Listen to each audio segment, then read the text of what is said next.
संजय सिंह को लेकर और साथ ही उनके बाद अब ज़मानत मिलने के बाद क्या वाकई अब उनके केस में कई और सारी बातें उनके पक्ष में जाती हुई नज़र आ सकती है और क्या इसको लेकर के अब माहौल भी बनना शुरू हो गया है। दरअसल संजय सिंह ने जिस तरीके से इस पूरी लड़ाई को लड़ा है कोर्ट के भीतर, वो जिस ढंग से आक्रामक रूप से कहीं ना कहीं सरकार को घेरते हुए नजर आते थे और प्रधानमंत्री नरेंद्र मोदी की अगुवाई वाली केंद्र की सरकार को आड़े हाथों लेते हुए कई बड़े प्रश्न पूछते थे। अब इस पूरे मामले को लेकर के एक और बड़ी स्थिति जो है वो सामने निकल कर आ रही है। दरअसल इसको लेकर के ये भी कहा जा रहा है दर्शकों कि आने वाले दिनों में इस पूरे मामले को लेकर के फिर से एक बार भाजपा वर्सेस आप सड़कों पर लड़ाई जो है वो हो सकती है। दरअसल इसको लेकर के अब भी कई ऐसे प्रदर्शन हैं जो सड़कों पर करके कहीं ना कहीं एक दूसरे के खिलाफ राजनीतिक दबाव बनाने की कोशिश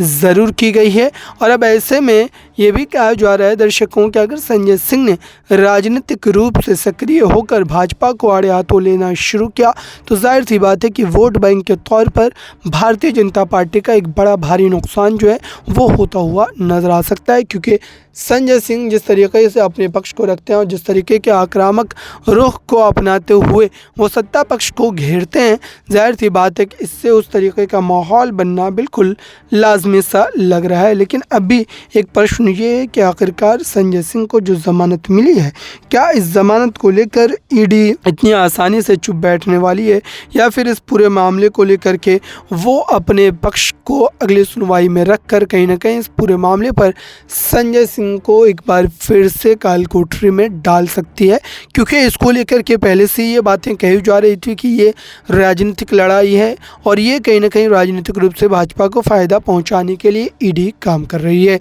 इस पूरे मामले को लेकर के बस इतना ही। नेक्स्ट 9 न्यूज़ रूम की रिपोर्ट।